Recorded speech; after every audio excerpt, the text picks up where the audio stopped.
ये जो हमारा लेक्चर है ये मेथिनेशन रिएक्शन के ऊपर है। इसके अंदर हम ये देखते हैं कि जब हम अपने रिएक्टर्स में किस तरीके से हम कौन सा मेटल इस्तेमाल कर रहे हों तो वो हमारे पास मेथिनेशन के प्रोसेस को कैसे चेंज करता है, इसके प्रोसेस हमारे पास कितनी तरीके से ऑब्जर्व हो सकते हैं, किस तरह के रिएक्टर के अंदर हम इसके ऊपर काम करते हैं। ये पूरा का पूरा लेक्चर जो है आज का या इस वक्त का ये पूरा लेक्चर हमारा मेथिनेशन रिएक्शंस के ऊपर ही डिपेंड करता है। हम इसी के ऊपर पूरी डिस्कशन करेंगे।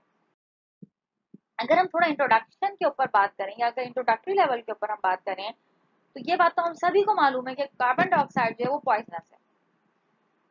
वो हमारे पास बहुत सारे हाइड्रोजनेशन रिएक्शंस में यूज हो रही होती है, इंट्रोड्यूस हो रही होती है, हमें रिकवर मतलब प्रोड्यूस हो रही होती है, लेकिन है ये पॉइजनस गैस। हमारे पास बहुत सारे जो प्लांट्स हैं उनके अंदर भी ये इस्तेमाल हो रही होती है, हमारे पास रिएक्टर प्लांट्स हैं उनके अंदर भी ये यूज हो रही होती है। कार्बन डाइऑक्साइड का जो रिमूवल है वो हमारे पास मिथिनेशन के प्रोसेस से बहुत इजीली ऑब्टेन हो जाता है, बहुत इजीली, क्योंकि कार्बन डाइऑक्साइड आगे जाके मीथेन में कन्वर्ट हो रही होती है। तो कार्बन डाइऑक्साइड का जो रिमूवल है वो मिथिनेशन की तरफ हमें लेकर जा रहा होता है और ये उस तरीके से हमारा प्रोसेस स्टार्ट होता है। इन प्रोसेसेस में हम जो चीज इस्तेमाल करते हैं वो निकल बेस्ड कैटलिस्ट होते हैं। निकल बेस्ड कैटलिस्ट को आप अपने मिथिनेशन के प्रोसेसेस में कार्बन डाइऑक्साइड रिमूवल वाया मिथिनेशन के प्रोसेसेस में इस्तेमाल कर रहे होते हैं। तो इसके अंदर मोस्टली जिस मेटल का इस्तेमाल किया जाता है या जिन मेटल्स को एज अ कैटलिस्ट यूज किया जाता है वो हमारे पास निकल है जो कि मोस्ट वाइडली यूज होता है। इसके अंदर भी हम जैसे कि अभी तक भी मैंने आपको बताया था, मैं फिर रिपीट कर रही हूँ कि इसके अंदर भी हमारे पास जो सपोर्ट्स हैं वो बहुत इंपॉर्टेंट रोल प्ले कर रहे होते हैं। हमारे हेटेरोजेनस कैटालिसिस के प्रोसेसेस में हमारे सपोर्ट्स जो हैं वो बहुत इंपॉर्टेंट रोल प्ले कर रहे होते हैं। अब अगर मिथिनेशन के कैटालिस्ट की बात करें कि इसके अंदर कौन कैटालिस्ट के तौर पर बिहेव कर रहा है कौन नहीं कर रहा, तो जो हमारे पास टिपिकल जो इसका हेटेरोजेनस कैटालिस्ट है जिसको हम मिथिनेशन में यूज कर रहे होते हैं वो हमारे पास 8 ग्रुप के मेटल्स होते हैं। इसमें जो हमारे पास बिल्कुल फ्रीक्वेंसी को बिल्कुल ही चेंज कर देते हैं, बिल्कुल टर्न ओवर कर देते हैं, वो हमारे पास आयरन है, निकेल है, कोबाल्ट है, मोलिब्डेनम है, रोडियम है। और जो सेलेक्टिवली मीथेन की प्रोसेस को परफॉर्म कर रहे होते हैं वो निकेल है, कोबाल्ट है, आयरन है, रोडियम। तो अगर हम इन चारों को देखें, इनमें हमारे पास जो सबसे ज्यादा सेलेक्टिवली मीथेन के प्रोसेसेस को परफॉर्म करने में मदद दे रहा है या मिथिनेशन की तरफ अपने प्रोसेसेस को लेकर जा रहा है, कार्बन डाइऑक्साइड को बहुत सेलेक्टिवली मिथिनेशन की तरफ लेकर जा रहा है, तो वो निकेल है। इसीलिए आज के लेक्चर में हम जिस मेटल को एज अ कैटलिस्ट इस्तेमाल करके अपने मिथिनेशन के प्रोसेसेस को ऑब्जर्व करेंगे वो निकेल होगा। निकेल जो है हमारे पास इसके अंदर बहुत ज्यादा अच्छी मिथिनेशन की एक्टिविटी है, ये हमें बहुत अच्छी मिथिनेशन एक्टिविटी प्रोवाइड कर रहा होता है। इसके जरिए हमें बहुत सेलेक्टिवली मीथेन फॉर्मेशन मिल रही होती है और यहाँ पर जो हमें मीथेन फॉर्मेशन मिल रही होती है वो बहुत चीप होती है, बहुत सस्ती होती है, बहुत लो प्राइस होती है। निकेल जो है वो मोस्ट कॉमनली यूज होने वाला एक्टिव मेटल है। जब हम मिथेनेशन के ऊपर काम कर रहे हो तो जिस मेटल को हम मोस्टली यूज करते हैं वो निकेल है। निकेल, कोबाल्ट और आयरन की अगर हम बात करें तो ये ऑलमोस्ट सिमिलर ग्रुप, मतलब सिमिलर उसमें आते हैं, लेकिन इन तीनों में भी जो आपका निकेल है उसकी सेलेक्टिव प्रॉपर्टी जो है वो सबसे ज्यादा है एज कम्पेयर टू कोबाल्ट और आयरन के। इसीलिए हम जब भी मिथेनेशन के प्रोसेसेस की तरफ जाते हैं तो हम निकेल ही का सहारा, मोस्टली निकेल ही को इस्तेमाल करते हैं। निकेल को यूज करने के कुछ ड्रॉबैक्स भी हैं। निकेल जो है वो बहुत ज्यादा सेंसिबिलिटी रखता है, यानी कि बहुत ज्यादा सल्फर को सेंस करने की एबिलिटी रखता है। वो उसकी सल्फर टूवर्ड सेंसिटिविटी बहुत हाई होती है, वो सल्फर को बहुत ज्यादा सेंस करता है। एज अ रिजल्ट निकेल जो है वो अपनी कैटालिटिक प्रॉपर्टीज को लूज कर देता है, डीएक्टिव हो जाता है, उसकी कैटालिटिक प्रॉपर्टीज खत्म हो जाती हैं। आपको याद होगा मैंने आपको रिटार्डेशन ऑफ कैटलिस्ट पढ़ाया था, तब मैंने आपको बताया था कि हर वो चीज जो एज अ कैटालिटिक प्रॉपर्टी रखती है उसकी कोई ऐसी वजूहात होती हैं जिनकी वजह से उसकी कैटालिटिक प्रॉपर्टीज रिटार्ड हो जाती हैं। उनमें कुछ केमिकल वजूहात थी और कुछ उसकी फिजिकल वजूहात थी। फिजिकल में मैंने आपको बहुत मैकेनिकल प्रॉपर्टीज और ये सब बताई थी, केमिकल प्रॉपर्टीज भी इसकी मौजूद होती हैं। तो अगर आप निकेल की रिटार्डेशन देखें तो निकेल की रिटार्डेशन उसकी सल्फर से इंटरेक्शन या सल्फर को सेंस करने की वजह से होती है और ऐसी कंडीशन में निकेल जो है वो अपने आप को डीएक्टिव हो जाता है और फिर निकल जो है फर्दर कैटालिटिक प्रॉपर्टी परफॉर्म नहीं कर सकता। तो निकल को एज अ कैटलिस्ट इस्तेमाल करने का सबसे बड़ा ड्रॉबैक यही है कि अगर उस कंडीशन में उस सिस्टम में सल्फर मौजूद है तो ये सल्फर को बहुत तेजी से सेंस करता है और खुद डीएक्टिवेट हो जाता है। इसमें हमारे पास निकल जो है वो लीच आउट होने के खतरात भी रखता है, यानी कि निकल जो है वो लीच आउट हो जाता है। लीच आउट होने का मतलब होता है कि सिस्टम से निकलना किसी भी थ्रू, या तो वेपर की फॉर्म में या सॉलिड वेपर रिएक्शंस के थ्रू, वो जो है वो सिस्टम को लीव करना शुरू हो जाता है, सिस्टम से लीच आउट होना शुरू हो जाता है। जैसे कि आपने लीचिंग का प्रोसेस वैसे भी सुना होगा कि आप कहती हैं कि जो जमीन है उसके अंदर लीच होता है और आपका जो भी कंटेंट है वो एक खास, फिर आप क्रस्ट की बात करती हैं, इतने क्रस्ट पर पहुंच गया।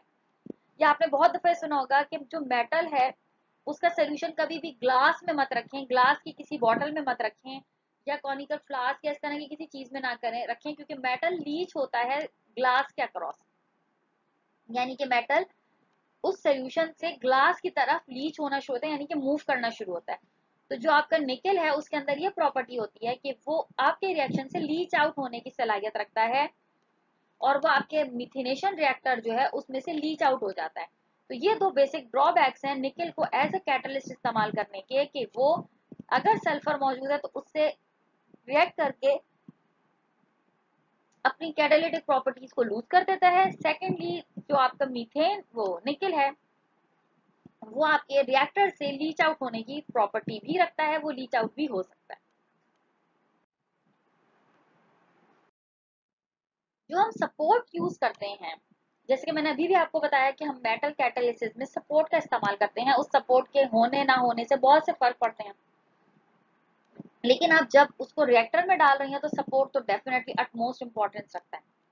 सपोर्ट जो है वो बहुत इंपॉर्टेंट रोल प्ले करता है जब आप हेटेरोजेनस कैटालिसिस की बात कर रही होती हैं, खास तौर पे जब आप मेटल के ऊपर काम कर रही होती हैं, तो आपको एक सपोर्ट इंटरेक्शन जो है वो मेटल की डिस्पर्जन को इम्प्रूव कर रहा होता है, उसकी जो कैटालिटिक एक्टिविटीज हैं उसको इन्फ्लुएंस कर रहा होता है। इन्फ्लुएंस दोनों तरीके से, मैंने अभी आपको बताया, इन्फ्लुएंस कर रहा होगा, उसकी कैटालिटिक प्रॉपर्टी को इनहेंस कर रहा होगा। एल्स अगर वो इन मतलब इनर्ट है तो वो कुछ भी नहीं कर रहा होगा, लेकिन इन्फ्लुएंस वो करता है आपकी मेटल की कैटालिटिक प्रॉपर्टीज को, वो उसको मोर सेलेक्टिव बनाने में मदद देता है, एज वेल एज वो आपके मेटल को स्टेबल बनाने में बहुत, मतलब आपका जो भी सपोर्ट, जो भी आपका कैटलिस्ट है उसको बहुत ज्यादा स्टेबल बनाने में मदद दे रहा होता है। तो आपका जो भी सपोर्ट होती है वो बहुत इंपॉर्टेंट रोल प्ले कर रही होती है आपके मेटल, आपकी कैटालिटिक प्रॉपर्टीज के अंदर या कैटलिस्ट। ज्यादातर जब आप निकल के साथ कोई सपोर्ट इस्तेमाल कर रही होती हैं तो वो आप निकल के ऑक्साइड्स को यूज कर रही होती हैं, और वो आपका सरफेस एरिया बहुत ज्यादा इंप्रूव कर रहा होता है, बहुत ज्यादा इनहेंस कर रहा होता है। आप इसमें जो ऑक्साइड यूज कर रही होती हैं, आप उसमें एल्यूमिनियम ऑक्साइड यूज कर सकती हैं, आप उसके अंदर सिलिका ऑक्साइड यूज कर सकती हैं, आप टिटेनियम ऑक्साइड यूज कर सकती हैं, आप इसके अलावा बहुत से ऑक्साइड जैसे कि आप सीजियम ऑक्साइड यूज कर सकती हैं। ये सारे ऑक्साइड्स आप निकल को एज अ सपोर्ट प्रोवाइड करने के लिए इस्तेमाल कर सकती हैं। जो सपोर्ट नेचर है, अगर आप अल्युमिनियम की बात करें, सिलिका की बात करें या टिटेनियम की बात करें, तो वो निकल बेस्ड कैटलिस्ट के ऊपर कार्बन मोनोऑक्साइड की मिथेनेशन के ऊपर ये बहुत ज्यादा स्टडी हो चुके हैं और इसके ऊपर बहुत ज्यादा काम हो चुका है। तो ये बहुत नोन सपोर्ट्स हैं जिनको आप इस फंक्शन के लिए इस्तेमाल कर सकते हैं। जो आपकी कैटालिटिक एक्टिविटी है वो आपके सपोर्ट से डायरेक्टली इन्फ्लुएंस होती है। अगर आप निकल को एज अ कैटलिस्ट इस्तेमाल कर रही हैं और आप अपना सपोर्ट जो है वो लेट सपोज एल्युमिनियम रख रही हैं या आप टिटेनियम रख रही हैं, तो डेफिनेटली इससे इनकी प्रेजेंस डायरेक्टली आपके निकल के परफॉर्मेंस के ऊपर अफेक्ट डालेगी। और वो मैं आपको पहले ही बता चुकी हूँ कि कैसे डालेगी।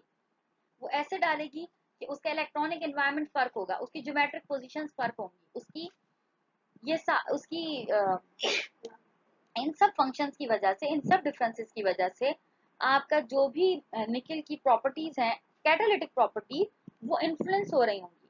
वो उनकी इन्हेंसमेंट की तरफ भी वो निकल को लेकर जा सकता है, निकल को ज्यादा सेलेक्टिव भी बना सकता है towards methanation of carbon dioxide, carbon monoxide, इनकी मिथिनेशन के ऊपर भी वो ज्यादा बेहतर अफेक्ट डाल सकता है।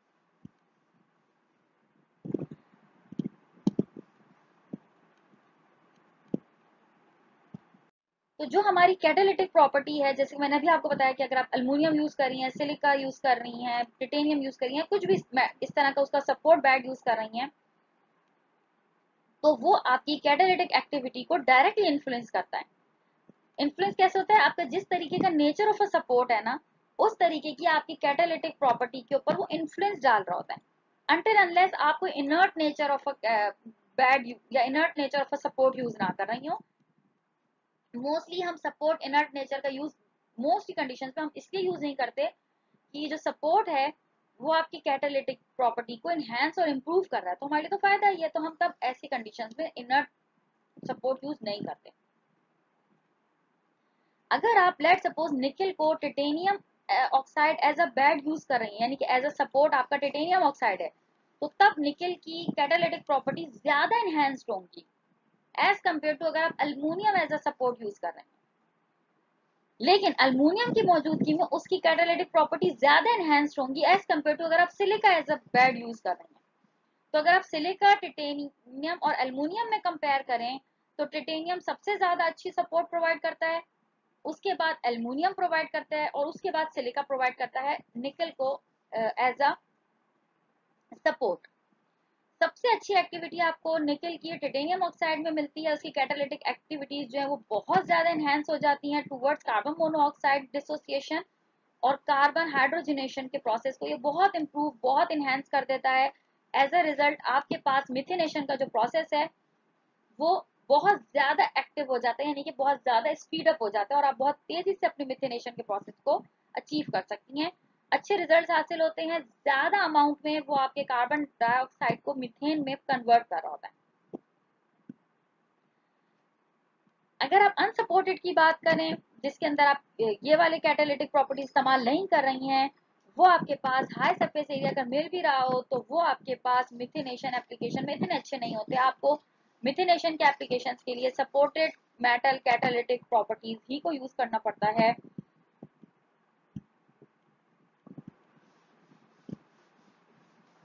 हाँ, लेकिन कुछ आपके पास कभी ऐसी कंडीशंस भी हो सकती हैं कि मगर वो मेटल वो सपोर्ट फर्क होते हैं, उसको छोड़ दें।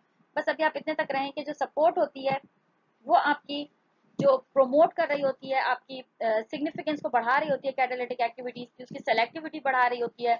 ये कुछ पॉइंट्स में कट शॉर्ट में मैं रिपीट कर रही हूँ या रिकॉल करवा रही हूँ, तो उसको अच्छे से याद रखिएगा कि जो आपकी सपोर्ट है वो आपकी सिग्निफिकेंटली आपकी कैटालिटिक एक्टिविटीज को इनहेंस कर रही होती है, उसकी सेलेक्टिविटी को बढ़ा रही होती है, आपके निकल की या आपके मेटल की स्टेबिलिटी को इम्प्रूव कर रही होती है, उसकी इलेक्ट्रॉनिक मोबिलिटी, उसकी इलेक्ट्रॉनिक एनवायरनमेंट को, आपकी कैटालिटिक सरफेस की उसकी स्ट्रक्चर प्रॉपर्टीज को, उसकी जैसे कि ज्योमेट्री है, पोर ज्योमेट्री है, उसकी metal dispersion mechanical property strength है, उन सबको ऑल्टर कर रही होती है, उन सबको इनहेंस कर रही होती है, उन सबको बेहतर बना रही होती है।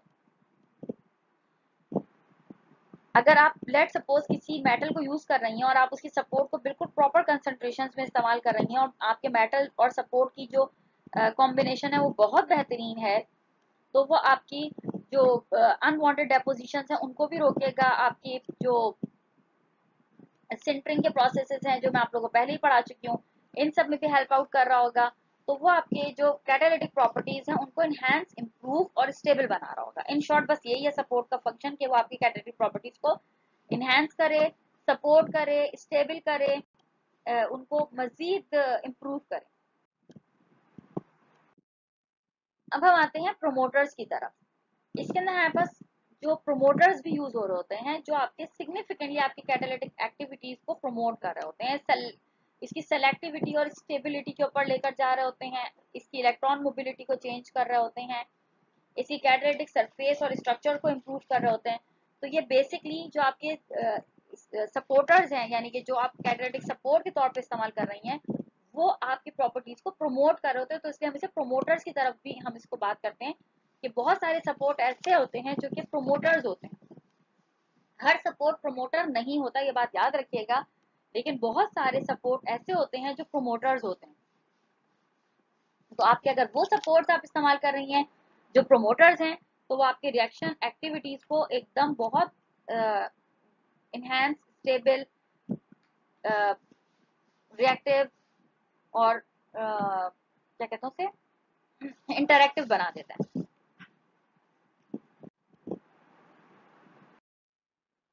अब हम इसके थोड़ा सा थ्योरेटिकल एस्पेक्ट देख लेते हैं कि अगर हम मिथिनेशन का रिएक्टर यूज कर रहे हैं, हम उसके अंदर मिथिनेशन का प्रोसेस परफॉर्म कर रहे हैं कि हम चाहते हैं हमारा जो कार्बन मोनोऑक्साइड है वो हमारे मीथेन में कन्वर्ट हो जाए, हमारा कार्बन डाइऑक्साइड मीथेन की तरफ जाए, तो तब हमें क्या करना होता है, मतलब तब इसका थ्योरेटिकल एस्पेक्ट क्या है, ये थ्योरेटिकली किस तरह बिहेव कर रहा होता है।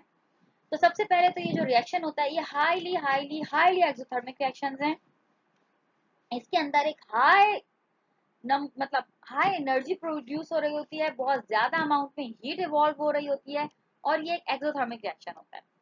कार्बन मोनोऑक्साइड आपके हाइड्रोजन के साथ रिएक्ट करता है, मीथेन बनाता है, वाटर रिमूव हो जाता है और बहुत अमाउंट में एनर्जी रिलीज होती है।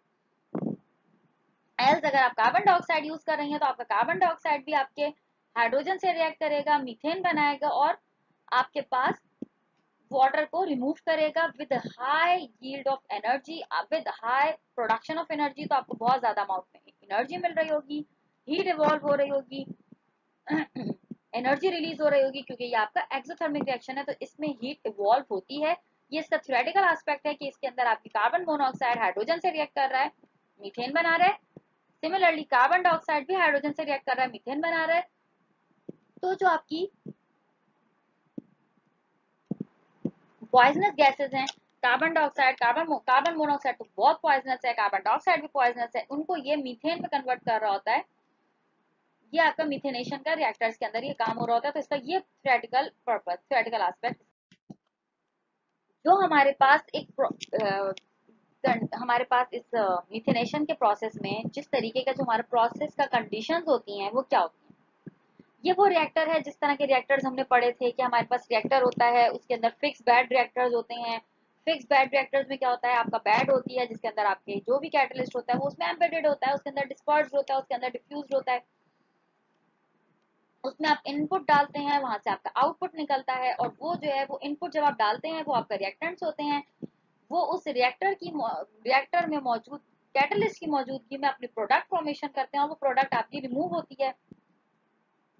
तो ये आपका प्रॉपर एक प्रोसेस बन जाता है। सिमिलरली यहाँ पर अगर आप देखें तो आपका रिएक्टर है, रिएक्टर में आपने एक इनलेट कॉम्पोजिशन डाली, इनलेट कॉम्पोजिशन में आपने क्या डाला, कार्बन मोनोऑक्साइड डाली, कार्बन डाइऑक्साइड डाली, हाइड्रोजन डाला। हाइड्रोजन अगर आप देखें तो कॉम्पोजिशन में सबसे हाई परसेंटेज हाइड्रोजन ही की है। क्यों? क्योंकि आपका हाइड्रोजन ही है जो बेसिकली रोल प्ले कर रहा है आपके आपके कार्बन मोनोऑक्साइड को मीथेन में कन्वर्ट होने में, आपकी कार्बन डाइऑक्साइड को मीथेन में कन्वर्ट होने में। तो हाइड्रोजन टू कार्बन डाइऑक्साइड या कार्बन मोनोऑक्साइड जो आपका रेशो है वो बहुत ज्यादा फर्क होना चाहिए, आपका हाइड्रोजन बहुत ज्यादा होनी चाहिए, तो तब वो आपको बेहतरीन कार्बन क्या नाम मीथेन की फॉर्मेशन दे सकेगा। तो आपने इनपुट में जितनी भी कार्बन मोनोऑक्साइड, कार्बन डाइऑक्साइड और हाइड्रोजन डाली, तो ये बात याद रखिएगा हाइड्रोजन की कॉम्पोजिशन सबसे ज्यादा होनी चाहिए, क्योंकि यही वो डिफाइनिंग होगा जो कि आपके कार्बन मोनोऑक्साइड को मैक्सिमम तौर पर मीथेन में कन्वर्ट करेगा, आपके कार्बन डाइऑक्साइड को मैक्सिमम तौर पर मीथेन में कन्वर्ट करेगा। और जब आप इस रिएक्टर से अपने फिर हमारे पास आता है कुछ नहीं आता, फिर हम ये कह रहे थे कि हमारे पास जो इनलेट कॉम्पोजिशन है अगर आप उसमें ऑब्जर्व करें तो आपके पास हाइड्रोजन सबसे ज्यादा है, ताकि आप मैक्सिमम प्रोडक्ट फॉर्मेशन को अचीव कर सकें। और क्या नाम है, कार्बन मोनोऑक्साइड और कार्बन डाइऑक्साइड के मुकाबले में जो आपका हाइड्रोजन है वो बहुत ज्यादा एक्सेसिवली यूज किया गया है।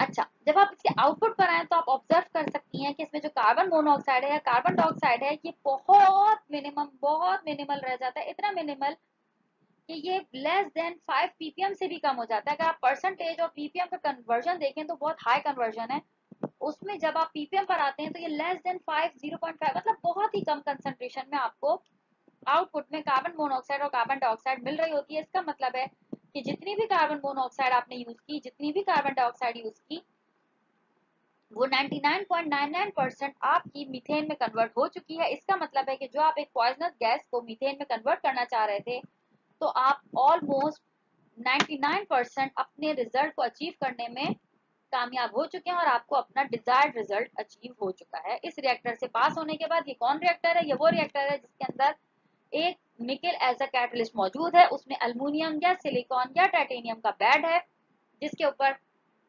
Nickel as a catalyst dispersed है और उसने आपके रिएक्शन को परफॉर्म होने में मदद दी और अब आपके वो रिएक्शन जो कि एक पॉइजनस गैस थी अब वो आपकी मीथेन में कन्वर्ट हो चुकी है नियर बाय 99.9%। ये एक इसका टिपिकल रिएक्टर होता है, ये इसके टिपिकल रिएक्टर कंडीशन है कि जिसके अंदर आपके पास कार्बन मोनोऑक्साइड्स हैं, कार्बन डाइऑक्साइड्स हैं, ये आपके पास मीथेन में कन्वर्ट हो रही हैं। आपके पास इसके अंदर जो आप खास तौर पे अपनी मीथेन एज अ इनलेट में यूज कर रही होती हैं, जो कि अभी हमने इनलेट में भी देखी थी, वो इसके रिएक्शन को सिर्फ इम्प्रूव करने के लिए इस्तेमाल हो रही थी। आप इसके रिएक्शन वो आपके पास इनहेंस फॉर्म में आपको रिकवर हो जाती है, तो आपको मीथेन की कोई कमी नहीं आती, आपका मीथेन वैसे ही आपको रिकवर बैक हो रहा होता है। वो सिर्फ रिएक्शन को इम्प्रूव करने में या रिएक्शन को परफॉर्म होने में या उसको एज अ सीडिंग या एज अ सीडिंग के प्रोसेस को परफॉर्म होने में एक तरीके से हेल्प आउट कर रहा होता है। ये इसका एक टिपिकल सा स्ट्रक्चर है जिसके अंदर पावर है जो कि आपको टू गैस और गैस टू पावर, इसके पास ये दो सिस्टम्स हैं क्योंकि ये घूम कर निकलता है, तो ये कॉन्स्टेंटली एक सर्कल मोशन में होता है कि जब आपकी मीथेन रिलीज हो रही है, आपकी carbon monoxide carbon dioxide release हो रही है क्योंकि आप किसी रिएक्टर कंडीशन पर ही जाएंगे, तो ये इस तरीके से एक पूरे सर्कल की तरह चल रहा होता है। इसीलिए आपको इसमें मीथेन वगैरह भी नजर आ रही है क्योंकि एक सर्कल की तरह चल रहा है और वो इसको फिर हेल्प आउट भी कर रही है, वो रिमूव भी हो रही है, इसीलिए वो इसमें शो की गई है। अदरवाइज ये प्रॉपरली कार्बन मोनोऑक्साइड या कार्बन डाइऑक्साइड को मीथेन में कन्वर्ट करने का प्रोसेस है और ये इसी तरीके से एक सर्कल में मूव हो रहा है। इसके अंदर मैकेनिज्म क्या परफॉर्म हो रहा है, इसके अंदर आपके पास इक्विलिब्रियम कंसंट्रेशन है जो आपके कार्बन डाइऑक्साइड है वो अराउंड 10 to 4 ppm के ऊपर हमारे पास पार्ट्स पर मिलियन वोल्ट के ऊपर ये जा रही होती है। इसके ये हमारे पास जो रिएक्शन है काइनेटिकली गवर्न रिएक्शन है, या आप ये कह सकते हैं ये काइनेटिकली परफॉर्म रिएक्शन है या काइनेटिकली मतलब कंट्रोल्ड रिएक्शन। इसके अंदर हमारे पास कार्बन मोनोऑक्साइड की बात करें या आप कार्बन डाइऑक्साइड की बात करें, इन दोनों को ही आप अपने मीथेन के प्रोसेस में परफॉर्म कर रहे होते हैं, मीथेन इससे रिलीज करवा रहे होते हैं या इसके जरिए मीथेन फॉर्मेशन या प्रोडक्शन कर रहे होते हैं। ये दो तरीके इसके अंदर हमारे पास दो स्टेजेस होती हैं। एक स्टेज क्या होती है कि जो आपका कार्बन डाइऑक्साइड है वो रिवर्सली शिफ्ट हो रहा हो कार्बन मोनोऑक्साइड में, ये भी पॉसिबल है। आपका कार्बन डाइऑक्साइड जो है वो पहले कार्बन मोनोऑक्साइड में कन्वर्ट हो और वो कार्बन मोनोऑक्साइड जो है वो मीथेन में कन्वर्ट हो, तो वो मीथेन ही में कन्वर्ट रही है। लेकिन अगर आपके कार्बन मोनोऑक्साइड भी है तो वो मीथेन में कन्वर्ट होगी और अगर कार्बन डाइऑक्साइड भी है तो पहले वो कार्बन मोनोऑक्साइड में कन्वर्ट होगी और फिर वो आपके पास मीथेन में कन्वर्ट हो जाएगी। इसकी डिफ्यूजन जो है वो टेम्परेचर लिमिटेड होती है, अगर आप हायर टेम्परेचर पे जाएंगे तो डिफ्यूजन भी लिमिटेड हो जाएगी। तो इसके लिए भी हमें टेम्परेचर कंट्रोल करने होते हैं एज पर द नीड, क्योंकि आपको पता है ये एक एक्सोथर्मिक रिएक्शन है और ये बात हमेशा याद रखिएगा, एक्सोथर्मिक रिएक्शन को कभी भी हाई टेम्परेचर पर नहीं परफॉर्म किया जाता। एक्सोथर्मिक रिएक्शन को अगर आप हाई टेम्परेचर देंगी तो रिएक्शन सीज हो जाता है, रिएक्शन स्लो हो जाता है, रिएक्शन रिटार्ड हो जाता है। हमेशा ये बात याद रखिएगा, जो खुद हीट इवॉल्व कर रहा है उसको आप कभी भी हाई टेम्परेचर पर परफॉर्म नहीं कर सकती, उसको हमेशा आपको लेस टेम्परेचर पर ही परफॉर्म करना होता है। तो अगर इसमें भी आपके पास रिएक्शन जो है वो हाई टेम्परेचर पर जाएगा तो डिफ्यूजन लिमिटेड हो जाएगी, आपको बेहतर रिजल्ट्स नहीं अचीव होंगे क्योंकि आप एक्सोथर्मिक रिएक्शन को हाई टेम्परेचर पर परफॉर्म करने की कोशिश करेंगे तो डेफिनेटली रिएक्शन परफॉर्म नहीं होगा। हाई टेम्परेचर पर हमेशा एंडोथर्मिक रिएक्शंस को परफॉर्म किया जाता है जो कि हीट एब्जॉर्ब कर रहे हो, तो आप उसे हीट प्रोवाइड करेंगे तो वो हीट एब्जॉर्ब करेगा। लेकिन अगर एक हीट रिलीज कर रहा है और आप उसी को हीट प्रोवाइड कर रही हैं तो ऐसे में तो रिएक्शन नहीं परफॉर्म हो सकता ना। तो हाई टेम्परेचर पर ऐसे रिएक्शंस को अवॉइड किया जाता है जो एक्सोथर्मिक हो। सिमिलरली मिथेनेशन के प्रोसेस में भी अगर आप हाई टेम्परेचर पर जाएंगी तो आपका रिएक्शन जो है वो उसकी डिफ्यूजिबिलिटी लेस हो जाएगी, कम हो जाएगी, रिएक्शन कम होने लगेगा। और हमेशा एक्सोथर्मिक रिएक्शंस को अगर आप टेम्परेचर पे परफॉर्म करने की कोशिश करें तो रिएक्शन रिटार्ड हो जाता है, सीज हो जाता है, कम हो जाता है, उसकी रेट जो है वो बहुत ज्यादा कम होना शुरू हो जाती है। एक्सोथर्मिक रिएक्शंस कभी भी हाई टेम्परेचर पे परफॉर्म नहीं किए जाते। अब हम आते हैं कैटालिटिक कॉम्पोजिशन के ऊपर। अगर हमारी कैटालिटिक कॉम्पोजिशन को भी हम ऑल्टर कर रहे होते हैं या चेंज कर रहे होते हैं तो कैटालिटिक कॉम्पोजिशन किस तरह हमारे रिएक्शन के ऊपर जा रही होती है। आयरन को अगर हम स्टडी करें या अगर हम रोथियम को करें तो रोथियम जो है वो लो टेम्परेचर पे बड़ा अच्छा रिएक्शन देता है। लो टेम्परेचर पे रोथियम अल्ट्रा मिथेनेशन परफॉर्म कर रहा होता है, बहुत अच्छा रिएक्शन देता है, बहुत अच्छा इसका रिजल्ट होता है। मगर हम मोस्टली निकल को ही यूज कर रहे होते हैं। निकल को यूज करने के बेसिक मकसद ये है कि इसका मिथेनेशन के लिए बहुत ज्यादा सेलेक्टिव होता है, मिथेनेशन के लिए बहुत ज्यादा स्पेसिफिकली सेलेक्टिवली हाई रेट के साथ रिएक्शन परफॉर्म कर रहा होता है। हमारे पास अगर सपोर्ट मैट्रिक्स को हम 20 to 40% निकल प्रोवाइड कर रहे हो, कर रहे थे कि जो हमारे पास कैटालिटिक कॉम्पोजिशन होती है वो बहुत इंपॉर्टेंट होती है किसी भी हमारे इस अगर हम मिथेनेशन रिएक्शन को ही इन पर्टिकुलर डिस्कस करें तो हमारी जो भी कैटालिटिक प्रॉपर्टीज हैं वो हमारी मिथेनेशन के प्रोसेस को बहुत प्रॉपरली अफेक्ट डाल रही होती हैं, उसको इनहेंस करने में भी, उसको ज्यादा अल्ट्रा प्योर करने में भी, और उसके ऊपर इसका बहुत अहम रोल होता है। ये हमारे पास सिंटरिंग के प्रोसेस को रिड्यूस भी कर सकती है, या हमारे पास स्मॉल पैलेट्स में भी काम दे सकती है। तो हमारे पास जो कॉम्पोजिशन है कैटलिस्ट की वो बहुत इंपॉर्टेंट होती है। और आप अगर हम सिर्फ मिथेनेशन को हटाकर भी बात करें तो आप अपने रिएक्शन के हिसाब से अपनी रिएक्शन की जो कॉम्पोजिशन है, अपने जो कैटलिस्ट की कॉम्पोजिशन है, उसको बहुत ध्यान से डिस्कस मतलब बहुत ध्यान से उसको प्रोवाइड की जाती है कंडीशन, ताकि उसकी कॉम्पोजिशन बहुत ध्यान से सेलेक्ट की जाती है ताकि आपको बेहतर रिजल्ट कम से कम रिएक्टेंट की मौजूदगी में और कम से कम कैटलिस्ट को यूज करके बेहतर से बेहतर रिजल्ट्स ऑब्टेन हो सकें। अगर आप कैटालिटिक रिडक्शन की बात करें तो अगर आप निकल ऑक्साइड की बात करें तो वो हाइड्रोजन की मौजूदगी में निकल और वाटर की फॉर्मेशन करता है। निकल ऑक्साइड जो है वो कार्बन मोनोऑक्साइड की प्रेजेंस में कार्बन डाइऑक्साइड की प्रोडक्शन करता है निकल की प्रेजेंस में। अगर आप थोड़ा सा भी टेम्परेचर इंक्रीज करें या थोड़ा सा भी टेम्परेचर राइज करें तो वो खुद ही से रिडक्शन की तरफ जाने लगता है, इटसेल्फ रिडक्शन के प्रोसेस को परफॉर्म करने लगता है। जो आपका मेटालिक निकल होता है वो रिडक्शन से गुजरकर आपके मिथेनेशन के प्रोसेस को परफॉर्म करता है। रिडक्शन जो होती है आपकी गैस की वो आपके पास उसके अंदर कार्बन ऑक्साइड नहीं होनी चाहिए, उसके अंदर कार्बन मोनोऑक्साइड की प्रेजेंस नहीं होनी चाहिए।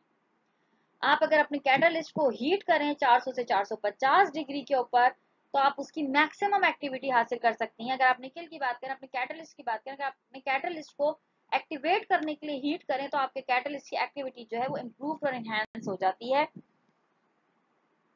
आप अपने कैटलिस्ट की एक्टिविटी को इनहेंस करने के लिए, इम्प्रूव करने के लिए उसको हीट प्रोवाइड कर सकते हैं।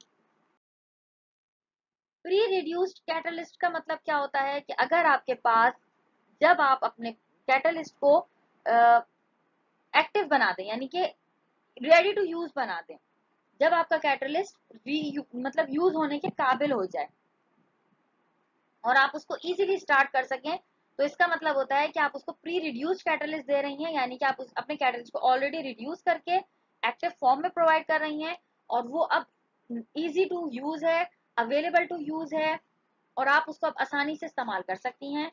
ये आपके जो स्टार्टअप है उसको सिंप्लीफाई कर देता है और अब आप उस रिएक्शन को बहुत इजीली स्टार्ट कर सकती हैं उस कैटलिस्ट की मौजूदगी में।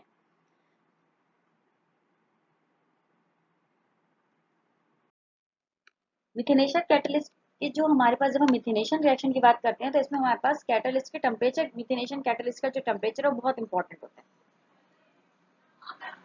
हमारे पास हाईली कैटालिटिक एक्टिविटीज इसमें ऑब्जर्व होती हैं, हमारे पास ये बहुत हाई कैटालिटिक प्रॉपर्टीज प्रोवाइड करता है।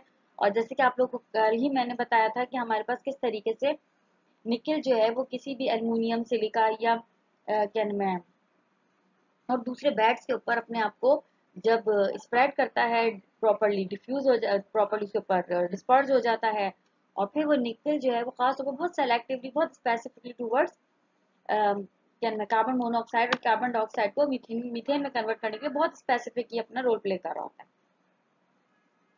ये हमारे पास हाईली कैटालिटिक एक्टिविटीज प्रोवाइड करता है। मोस्टली जो हमारे पास रिएक्शंस हैं वो टॉप ऑफ द बेड पर हो रहे होते हैं। मोस्ट रिएक्शंस जो होते हैं वो हमारे टॉप ऑफ द बेड पर हो रहे होते हैं। इसमें जो हमारे पास कैटलिस्ट यूज होता है वो अराउंड 10 से 15 साल आप आसानी से इस्तेमाल कर सकती हैं। इसका कैटलिस्ट 10 से 15 साल तक आराम से यूज होता है। फिर उसके अंदर मुख्तलिफ मतलब बाय डिफरेंट मीन्स वो डीएक्टिवेट होने लगता है, बाय डिफरेंट मीन्स वो डीजनरेट होने लगता है। बहुत सारे इसके डीजनरेशन और डीएक्टिवेशन के हम जो प्रोसेसेस हैं वो अपनी लास्ट लेक्चर में डिस्कस कर चुके हैं। मिथेनेशन रिएक्शन का जो प्रोफाइल है वो हमें कुछ इस तरह मिलता है कि जो बेड की डेप्थ होती है उसके हिसाब से आप अगर टेम्परेचर का प्रोफाइल देखें तो आपको नजर आ रहा है कि पहले बहुत फ्लैट चला है जब तक हमारी बेड की डेप्थ जो है वो कम है। उसके बाद इसने एकदम से स्टीप लिया है, लेकिन उसके बाद हमारा जो ग्राफ है वो बिल्कुल स्ट्रेट है। उसके बाद फर्दर कोई इंक्रीज इन टेम्परेचर या हमारे पास फर्दर हमारे पास विद इंक्रीज इन डेप्थ हमें कोई फर्क नहीं पड़ रहा। हमारा जो बेड का हमारा जो प्रोफाइल है वो बिल्कुल स्ट्रेट प्रोफाइल हो चुका है। जो नॉर्मल ऑपरेशंस होते हैं उसमें हमारे पास अगर हम नॉर्मल ऑपरेशंस की बात करें, जो हमारे पास नॉर्मल ऑपरेशंस होते हैं, अगर हम नॉर्मल ऑपरेशंस की बात करें तो हमारे पास जो कन्वर्जन होती है कार्बन ऑक्साइड्स की वो डिपेंड कर रही होती है हमारे आउटलेट के टेम्परेचर के ऊपर। जैसे कि मैंने पहले ही बताया इसका जो टेम्परेचर प्रोफाइल है वो बहुत हाई होता है। ये बहुत ज्यादा एक्सोथर्मिक रिएक्शन है, तो इसमें ज्यादातर मसले भी हमारे पास यही होते हैं कि रिएक्टर कौन सा सूट होगा, कौन सा रिएक्टर चूज करना चाहिए, किस रिएक्टर के जरिए काम करना चाहिए, क्योंकि हर रिएक्टर के जरिए आप काम नहीं कर सकती because of its highly exothermic nature. अगर हमारे पास कार्बन मोनोऑक्साइड इनलेट में इंक्रीज हो रहा है तो हमारे पास जो एग्जिट टेम्परेचर है वो भी इंक्रीज हो रहा होगा। क्यों? क्योंकि ये जो रिएक्शन है ये एक्सोथर्मिक है, डेफिनेटली हमारे एग्जिट टेम्परेचर को इंक्रीज करेगा। जितना ज्यादा हमारे पास इनलेट में कार्बन मोनोऑक्साइड इंक्रीज होगी उतना ज्यादा हमारा आउटलेट का टेम्परेचर इंक्रीज हो रहा होगा, क्योंकि ये जो मिथेनेशन का प्रोसेस है ये प्योरली एक्सोथर्मिक प्रोसेस है। अगर हमारे पास इंक्रीज होगी, हमारे पास इनलेट में कार्बन मोनोऑक्साइड की कंसंट्रेशन और हमारे आउटलेट का टेम्परेचर इंक्रीज हो रहा होगा तो डेफिनेटली रेट ऑफ रिएक्शन भी हमारे पास इंक्रीज हो रहा होगा। क्यों? क्योंकि ये हमारे पास टेम्परेचर इंक्रीज ही क्यों हो रहा है, जब हमारे पास कार्बन मोनोऑक्साइड हमारे मीथेन में कन्वर्ट हो रही है। इस मिथेनेशन का प्रोसेस एक्सोथर्मिक प्रोसेस है, इसी वजह से आपका जो रिएक्शन है वो हाईली क्या मैं हम आपका एक्सोथर्मिक रिएक्शन है, इसलिए आपका आउटलेट का टेम्परेचर इंक्रीज हो रहा है, विच शोज कि आपका रेट ऑफ रिएक्शन भी है वो इंक्रीज हो रहा है। लेकिन जो एग्जिट है उसके ऊपर आपकी कार्बन ऑक्साइड जो है या कार्बन मोनोऑक्साइड है उसका लेवल डिक्रीज हो रहा होगा। क्यों? क्योंकि जो भी हम आपका रिएक्टर है उसके अंदर पूरे का पूरा जो कार्बन मोनोऑक्साइड है वो आपका मिथेनेशन के प्रोसेस से गुजर रहा है, वो मीथेन में कन्वर्ट हो रहा है, तो डेफिनेटली आउटलेट की तरफ आपके पास कार्बन मोनोऑक्साइड की कंसंट्रेशन बहुत ड्रॉप मिलेगी। इसका मतलब है इनलेट में अगर कार्बन मोनोऑक्साइड ज्यादा होगा फिर आपका एग्जिट का टेम्परेचर इंक्रीज हो रहा होगा, आपका रेट ऑफ रिएक्शन इंक्रीज हो रहा होगा, लेकिन एग्जिट पे आपका कार्बन मोनोऑक्साइड की कंसंट्रेशन डिक्रीज हो रही होगी। तो ये हमारे पास क्या कर रहा होता है, ये रिडक्शन कर रहा होता है इनलेट टेम्परेचर के ऊपर। ये हमारे पास ये हमें अलाउ कर रहा होता है रिडक्शन को इन इनलेट टेम्परेचर। मिथिनेशन कैटलिस्ट की अगर आप एजिंग की बात करें कि आपका मिथिनेशन के प्रोसेस में जो कैटलिस्ट यानी कि निकल को मोस्टली आप यूज करती हैं तो उसकी निकल किस तरह एजिंग की तरफ जाता है, तो आप देख सकती हैं कि विद पैसेज ऑफ टाइम आपके जो बेड की डेप्थ है और जो टेम्परेचर है आप देखो उसका प्रोफाइल बहुत ज्यादा आगे की तरफ जाता जा रहा है। इसका मतलब है कि आपका जो कैटलिस्ट है अब इसकी प्रोफाइलिंग बिल्कुल अच्छी नहीं रही है, कैटलिस्ट पॉइजन हो चुका है, एजिंग हो गई है, उसकी मैकेनिज्म ग्रेजुअली पॉइजनिंग प्रोफाइल को शो कर रहा है और वो डाउन दी बेड जा रहा है। अब वो वरना मैंने आपको बताया था कि मोस्टली जो रिएक्शन होता है वो टॉप ऑफ द बेड होता है, लेकिन चूंकि अब आपका जो कैटलिस्ट है वो पॉइजन हो चुका है, एज हो चुका है, अब आपका जो कैटलिस्ट है वो मजीद अपनी एक्टिविटी को खोता जा रहा है, तो आपका रिएक्शन भी क्या है, डाउन द बेड जा रहा है। एबनॉर्मल कंडीशंस कौन सी होती हैं? अगर आप अपने एबनॉर्मल कंडीशंस की बात करें तो आपके पास ग्रेजुअल अगर आपके पास स्टेडी राइज हो रही है बेड के ऊपर तो कैसे होगी, या तो आपके पास इनएडिक्वेट रिडक्शन हो रही है या आपके पास पॉइजन हो रहा है। अभी मैंने आपको दिखाया था कि किस तरीके से पॉइजन से आपका जो भी रिएक्शन था वो बेड की डेप्थ की तरफ जा रहा था। तो ये होता ही तब है जब आपके पास पॉइजन हो रहा हो या आपके पास प्रॉपर रिडक्शन ना हो रही हो, तो आपके पास gradually steady rise across whole bed होने लगती है। सेकंड आपके पास एबनॉर्मल कंडीशन क्या है कि आपका sudden movement of reaction zone हो with no change in slope, slope तो चेंज ना हो लेकिन आपका sudden movement of reaction zone हो रहा हो। तो ये कब होती है, जब आपके पास पॉइजनिंग ऑफ टॉप हो रही हो, टॉप पर पॉइजनिंग हो रही हो, या पुअर रिडक्शन हो रही हो मगर टॉप पर। अब ये दोनों बातें ही आपके टॉप पर हो रही हैं, आपकी जो टॉप है उसी के ऊपर पॉइजनिंग हो रही है, उसी के ऊपर पुअर रिडक्शन हो रही है। उसके बाद आपके पास आता है normal temperature profile, high outlet carbon oxide. अगर आपके पास नॉर्मल टेम्परेचर प्रोफाइल आ रहा है लेकिन आउटलेट के ऊपर कार्बन ऑक्साइड ज्यादा आ रही है, इसका मतलब है कि मिथेनेशन से नहीं गुजर रही ना, तभी तो आउटलेट पे ज्यादा आ रही है। ये कब होता है? जब आपके पास चैनलिंग थ्रू बैड हो रही हो, या आपके पास मैकेनिकल प्रॉब्लम्स आ रही हो, या आपके पास कोई एनालिटिकल प्रॉब्लम आ रही है। ये सारे टेक्निकल प्रॉब्लम्स की वजह से आपको ये प्रॉब्लम फेस करना पड़ता है। जब देखा जाए तो इनडायरेक्टली आपका रिएक्शन ही ठीक नहीं हो रहा, और वो जो है वो बेड की वो आपके पास आउटलेट की तरफ वैसे ही आपका कार्बन मोनोऑक्साइड रीच आउट कर रहा है। जो आपका मिथिनेशन का कैटलिस्ट है वो किन किन बेसिस पर डीएक्टिवेट होता है, उसकी डीएक्टिवेशन किन किन तरीकों से हो सकती है। तो जो आपका कैटलिस्ट होता है वो डीएक्टिवेट होता है, और डीएक्टिवेशन का मतलब क्या है कि उसकी कैटालिटिक एक्टिविटी गिर रही है, उसकी कैटालिटिक प्रॉपर्टीज खराब हो रही हैं, वो मजीद कैटालिटिक बिहेवियर को शो नहीं कर पा रहा, या फिर वो आपके पास सेलेक्टिवली आपके पास अब वैसा सेलेक्टिव नहीं रहा है, बाय द टाइम वो अपने आप को खोता जा रहा है। तो इसकी कितनी टाइप्स हैं? पहली टाइप ये है कि वो केमिकली हो रहा हो। केमिकली हो रहा होगा तो उसमें या तो पॉइजनिंग हो रही होगी या वेपर और सॉलिड रिएक्शंस हो रहे होंगे। अगर पॉइजनिंग हो रही है तो कभी भी आप उसको रिवर्सिबल प्रोसेस परफॉर्म कर, मतलब वो रिवर्सिबल हो जाएगा और आप अपना कैटलिस्ट वापस हासिल कर सकेंगे। वेपर या सॉलिड रिएक्शन हो रहा है तो तब भी आप उसको किसी भी टाइम रिवर्सिबल की तरफ ले जा सकती हैं। अगर आपके पास पॉइजनिंग हो रही है, इसका मतलब है कि स्ट्रॉन्गली केमिजॉर्प्शन हुई है, आपकी जो स्पीशी है वो आपकी कैटालिटिक एक्टिव साइट्स के ऊपर केमिजॉर्ब हो गई है, जिसकी वजह से उसने आपके कैटालिटिक साइट्स को ब्लॉक कर दिया है, जिसकी वजह से वो कैटालिटिक रिएक्शन नहीं कर पा रहा। अगर वेपर या सॉलिड रिएक्शंस हो रहे हैं, इसका मतलब है कि आपका जो रिएक्शन है वो आपके पास फ्लूइड में आपके सपोर्ट पर या आपके किसी भी प्रोमोटर के ऊपर वो आपकी कैटालिटिक एक्टिव साइट्स को प्रोड्यूस करने के बजाय इनएक्टिव साइट्स के ऊपर जा रहा है, वो आपको इनएक्टिव साइट्स की तरफ ले जा रहा है, वो आपके इनएक्टिव साइट्स को प्रोड्यूस करवा रहा है, जिसकी वजह से आपके डीएक्टिवेशन हो रही है। अगर ये थर्मली डीएक्टिवेशन हो रही है तो यकीनन ये सिंटरिंग का प्रोसेस हो रहा है। ऐसा प्रोसेस अगर हो जाए तो फिर आप अपने कैटलिस्ट को रिएक्टिवेट नहीं कर सकते, ये प्रोसेस इरिवर्सिबल होता है। थर्मली इंड्यूस्ड लॉस हो जाता है आपके कैटालिटिक सरफेस एरिया का, जिसकी वजह से आपके जो एक्टिव फेज सपोर्ट है ना, वो रिएक्शन जो है वो रिड्यूस होने लगता है, और आपके पास आपकी जो एक्टिव साइट्स हैं वो कम होने लगती हैं, वो आपकी रिएक्शन की जो एक्टिव साइट्स हैं उनको रिड्यूस करने लगते हैं, उनको कम करने लगते हैं। अगर मैकेनिकल डीएक्टिवेशन हो रही है तो या फोलिंग होगी या एट्रेशन होगी या क्रशिंग होगी। अगर तो फोलिंग हो रही है तो आप उसको बहुत दफा आप उसको रिवर्सिबल कर सकते हैं। ये फिजिकली डिपोजिशन हो रही होती है गैस की या लिक्विड की आपके किसी भी कैटालिटिक सरफेस के ऊपर, जिसकी वजह से आपका जो पोर होता है उसकी कैटालिटिक एक्टिविटी कम होने लगती है। लेकिन अगर वो क्रशिंग के जरिए डीएक्टिवेट हो रहा है तो उससे क्या होगा कि वो एक्टिव साइट्स को अपनी लॉस कर रहा होता है, जिसकी वजह से अब आप उसको फर्दर वापस से एक्टिव नहीं कर सकते। ये डीएक्टिवेशन जो है irreversible deactivation. Unusual operating conditions की अगर आप बात करें तो या तो आपके पास हाई कार्बन मोनोऑक्साइड लेवल होगा या हाई वाटर लेवल होगा। अगर हाई कार्बन मोनोऑक्साइड लेवल है तो total concentration of carbon dioxide जो है वो लेस देन 3% हो जाएगी, जिसकी वजह से आपका रिएक्शन परफॉर्म नहीं हो पाएगा। आपको इसका याद होगा, मैंने आपको इनलेट की भी कुछ कॉम्पोजिशन बताई थी, आउटलेट की भी कॉम्पोजिशन बताई थी। तो ऐसे में आपका जो कार्बन डाइऑक्साइड है वो लेस देन 3% हो जाता है। अगर आपका इनलेट टेम्परेचर जो है वो 210 से 250 डिग्री के दरमियान है तो ये भी आपके पास अनयूजुअल ऑपरेटिंग कंडीशन है, और आपको ये से लो रेट्स ऑब्जर्व हो रहे होते हैं। अगर हाई वाटर लेवल है, ये भी अनयूजुअल ऑपरेटिंग कंडीशन है। ये तब होता है जब आपके पास नॉर्मल लेवल जो है वो 2 to 3 वाटर के बजाय वो बढ़ रहा हो।